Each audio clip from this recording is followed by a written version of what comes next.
Hi everybody, I'm Cliff. This is Life with MS, and we're going to do our 1,000th subscriber episode today. Thank you so much everybody for helping us get there. You guys absolutely rock. And today we are going to focus on some of the best questions we've received. Andrea put together a list. I have not seen them. I'm not really sure what I'm walking into here, but we're going to tell all. And there's a lot of great questions, so we're breaking this up into a 3-part series to make it a little bit easier to watch. And this is part 2 of 3. Number 4, what conditions were you misdiagnosed with before finally finding out it was MS? Okay, this is a good one. What conditions was I misdiagnosed with before finding out I had MS? And don't you know the average of how many people are misdiagnosed? Is there an average? There is an average. Yeah. And it's crazy. Yeah.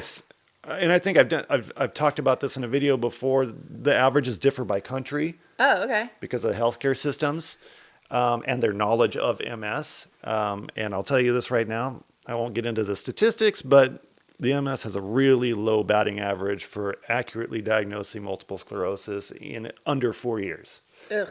So, yeah.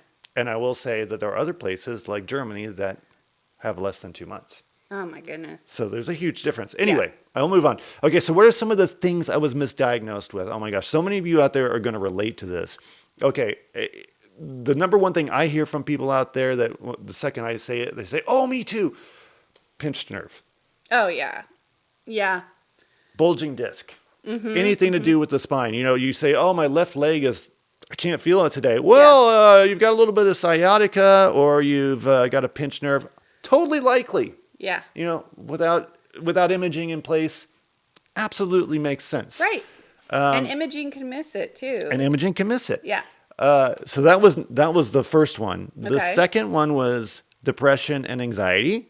Yeah. Which I totally aligned. Yeah, I totally get it. aligned. Totally get it. Yeah. And then number 3, after I didn't accept the depression and anxiety, which I accepted that I had it, I didn't accept that it was the root cause of a lot of my issues, was bipolar disorder. Oh gosh, that one was so scary. That one was really hard. And I'll tell a little story about that. And because Yeah. you were there for this one. Oh my gosh, that was so scary. So I went and saw a psychologist and she says, you need to see a psychiatrist to help with the depression because they can prescribe stuff. I said, okay. And so I went and I met with this psychiatrist in San Diego, and she said, well, you actually have bipolar. And I said, well, talk me through that. What makes you think that? She says, well, some days you have tons of energy and you feel really good, and then the next day you feel like crap and you have no energy and you can't get out of bed. She says, so you're manic and you're chronically depressed from day to day. And we said, well, that's something. Right? Yeah, that is something. That makes sense. Yeah. So then Andrea and I get this idea. We're like, well, let's go to a bipolar disorder support group.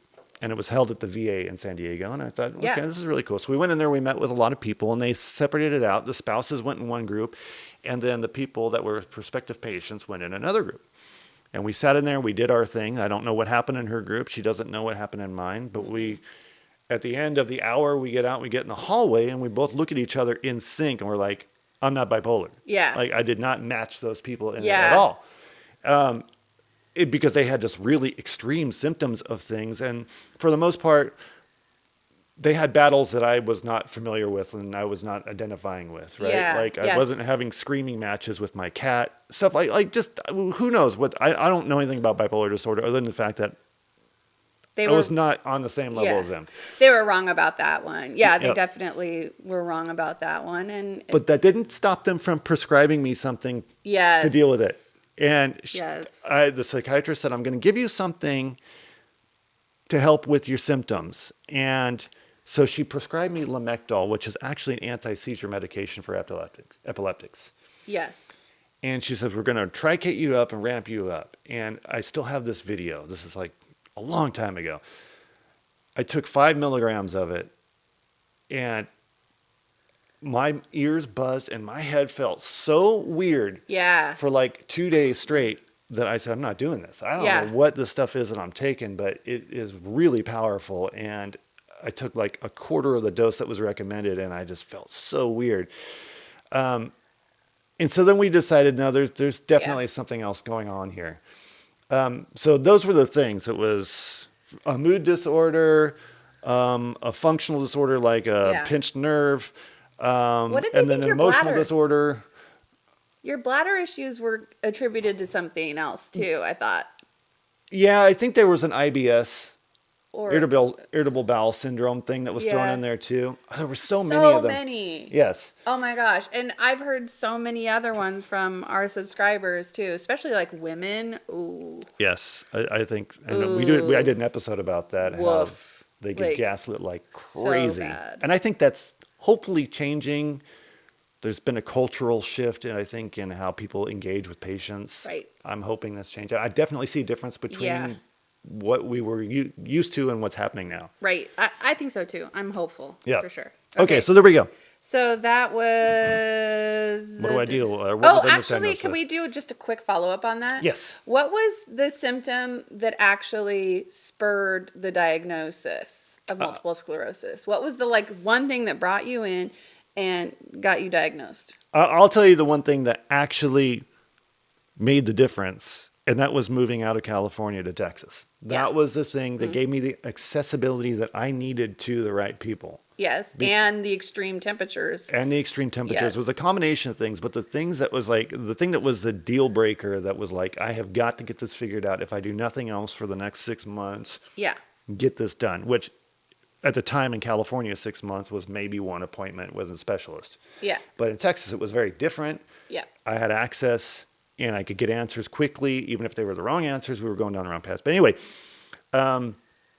the big deal at that point was like I was peeing my pants every single day. Right. So it was the urinary incontinence. Yes. Okay. And I Yeah. would go out, I would take the dog on a walk in the morning, have the kid in the stroller, and by the time I got home, I was soaked.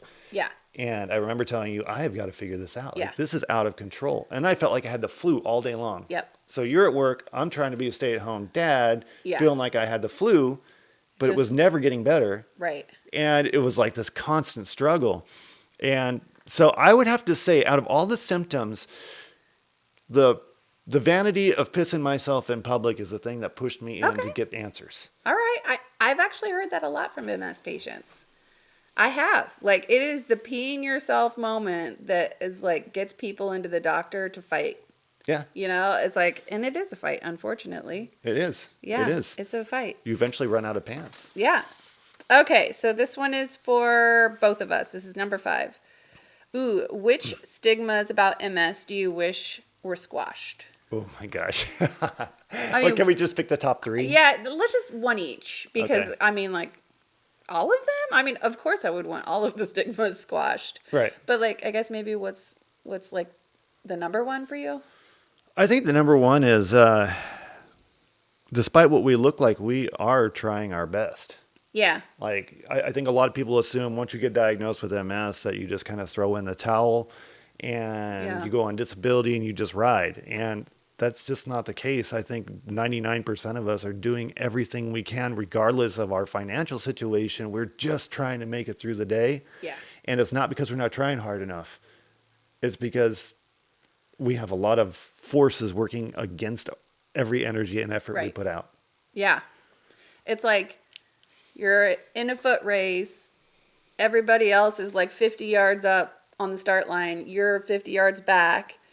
That's where you're starting from. And you're dragging behind a ton of rocks. Like, And your shoelaces are tied together. right. Like, but nobody sees that. Nobody sees that. Right. Right. And you know, you can't expect everybody to understand. But I think my number one actually goes with yours, which is like the whole stigma around like, well, you look healthy, you know, like why were you able to do this today, but like you can't do anything tomorrow? I think that like that stigma is, oh, it's just like so heartbreaking because it's not because you want to be laying in bed. It's not because you want to be feeling like absolute crap. It's just honestly what it is. And people just simply do not understand that.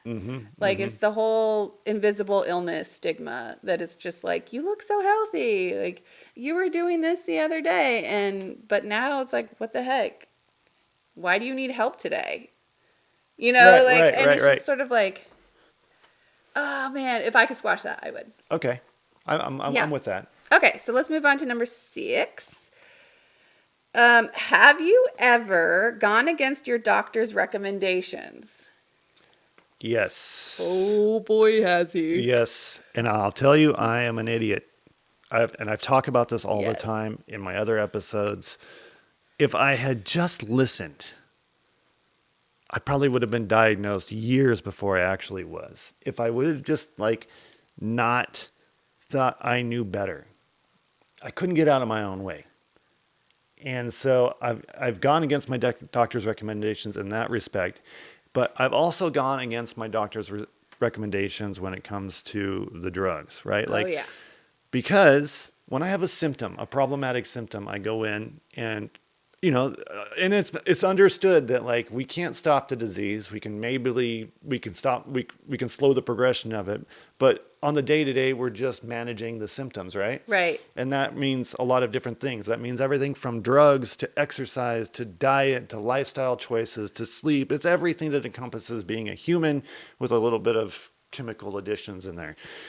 And I think where I go against the doctors is and my doctor's fan freaking tastic. I've been really lucky. I've had some Yeah. great neurologists. Yes, you have. They're just really good folks, and with great teams. And they're tolerant of And they're tolerant of my antics. antics. Yes. Much more tolerant than I would have been. Yeah. The one thing I really have a hard time with is when we go in and when I say, okay, I've got this symptom where like I just can't deal with this right now. But really the only thing the doctor can do is say, well, we can prescribe this for it and just try it and see if it works. And that's nice to have that option. Yeah. But the problem is, in my experience, when all we do is we jump to drugs as the first line of reaction, is we introduce more problems. Yeah, I That's mean the, that's that's the possible. engineer speaking Yeah. at first, but also just being a person that has a chronic condition, right? Yeah. And so the gabapentin, perfect example, right? Recently, yeah. I'm like, tell my neurologist, I can't sleep because my leg spasms are out of control. It doesn't matter how much exercise I get, no matter what I do. At night, the bottom half of me is dancing and the top half of me just wants to sleep. Right. And so he says, well, let's try gabapentin. And I did a video on the gabapentin not too long ago. And it worked pretty well for the first couple of nights. And then I noticed that like maybe I was having withdrawals from it or something, but like I was taking it 8 o'clock at night. And then when I would stop taking it because I just didn't want to have that much drugs in my system, I would start feeling like withdrawal symptoms. Yeah. Like fevers, chills, spasms that were not just MS related. They were on a time frame. And so I've stopped that. I'm not doing the gabapentin right now. But it's inconclusive whether it's causing or not. But I've done that with a lot of the stuff that they've prescribed. And I would say that like in the first 3 years, I think the resistance, and I think this is completely normal for anybody who's diagnosed with any sort of lifelong disease. Like the first 3 years, everything feels so unstable and confusing, and I think that naturally leads people to resisting like DMTs. And he did that. Like he completely could not come to terms with a DMT, and I think it was because it's not going to solve a thing for me day to day. So why would, like why I could just do this like by living healthy and eating right and exercising as much as I can, when the doctors were trying to express to you that this isn't about your day to day. This is about hedging your bets for the future because this is heading towards disability, right? Yes. And so getting that concept through your brain and also through your anxiety about like needles and drugs and like you're very resistant to that sort of stuff. Not having control. Not having control and also not knowing if the outcome is going to be good, And so it was just like he for sure like was resistant to DMTs for a long time. Yeah, I was. For a long time. I'll tell you the turning point in that, well, though, and this was one of the defining moments of my MS journey, other than getting the initial diagnosis, was I went to a support group in the city that we lived in for the first time. Yeah. And when I left that support group, I came home and I said, I need to get on a DMT. That's what I told you. Mm-hmm. Because I had seen this is a large support group in a big city. I had seen the results of people that had tried to take on this disease by themselves. And then I had seen the people that had done the best they could with the help of pharmaceuticals and doctors and all that stuff. And what I was looking at in that support group was my future. And I had two choices to make. Right. And a majority of the people that had tried to do this by themselves or didn't have the option of getting a DMT, whether it be financial, whether it be religious reasons, whether it be economic reason, I guess it's the same as financial, but there was a lot of different variabilities in there. But the commonality was they had worked themselves into a situation where they had no choices, Yeah. where their body had turned on them. Yeah. And that was terrifying. And I remember being you came home so depressed, Yeah. seeing what could potentially happen. Even if I had made the right decisions, there were still people that made all the right moves and still were in very bad situations. Right. And that was, it's even hard to talk about now. Yeah. It is hard. It's hard because it's like you said, even people that made all of the right decisions still can end up in a bad place. But I think that there might be a sense of at least you tried, right? Like, Yes. at least you tried and you did the best you could do for yourself. Yep. And that's the same with choosing Mavenclad, right? Very, very scary, very powerful drug. But at the end of the day, it's not all about me. It's about you. It's about Gavin. It's about the community. And I have to go to bed at night thinking that I'm doing the best I can. Yeah. Yeah. I mean, and yeah, you've really changed and grown through this whole experience, which has been really good for all of us. Yeah. Yeah. Okay. All right, so we're going to leave a link down below for part 3, and we're going to kick that one off with a good one, which is what keeps you going on a bad day. Oh, Yeah. That's good. Yeah, I like that one. So we will do that later, and you'll see it down below. Part 3 coming up.